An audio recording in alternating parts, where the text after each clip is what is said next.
Young hero Nitin కు ఇప్పుడు ఒక సాలిడ్ హిట్ అవసరం. భీష్మ వంటి బ్లాక్ బస్టర్ విజయం తర్వాత నితిన్ కు కాలం కలిసి రావడం లేదు. వరుసగా 7 పరాజయాలు ఆయన మార్కెట్ ను బాగా దెబ్బతీశాయి. ఇటీవల విడుదలైన తమ్ముడు చిత్రం కూడా బాక్సాఫీస్ వద్ద చేదు అనుభవాన్ని మిగిల్చింది. ఈ డిజాస్టర్ తర్వాత తన తదుపరి అడుగు విషయంలో నితిన్ చాలా జాగ్రత్తలు తీసుకున్నారు.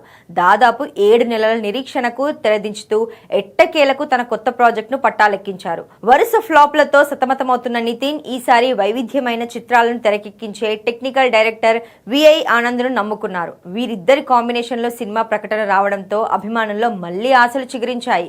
విఐ ఆనంద్ గతంలో ఎక్కడికి పోతావు చిన్నవాడా వంటి విభిన్నమైన కథాంశాలతో మెప్పించిన దర్శకుడు కావడం విశేషం. ఈ సినిమాకి సంబంధించిన ఫస్ట్ లుక్ తాజాగా విడుదలైంది. ఇందులో నితిన్ సిగర్ తాగుతూ గడ్డంతో చాలా రఫ్ అండ్ మాస్ లుక్ లో కనిపిస్తున్నారు. నితిన్ కెరీర్ లో ఇప్పటి వరకు చూడని కొత్త మేకోవర్ గా దీన్ని చెప్పవచ్చు. ఈ లుక్ చూస్తుంటే ఈసారి నితిన్ ఏదో గట్టిగానే ప్లాన్ చేసినట్టు అనిపిస్తోంది. నితిన్ కెరీర్ లో ప్రస్తుతం ఒక క్లిష్ట పరిస్థితి నెలకొంది. వరుసగా 7 ఫ్లాప్లు పడటం అనేది ఏ హీరోకైనా పెద్ద మైనసే. అందుకే ఈసారి టెక్నికల్ వాల్యూస్ మరియు కథపైనే ఎక్కువ ఆధారపడుతున్నారు. మరి విఐ ఆనంద్ మ్యాజిక్ వర్కౌట్ అయ్యి నితిన్ మళ్ళీ సక్సెస్ ట్రాక్ ఎక్కుతారో లేదో వేచి చూడాలి.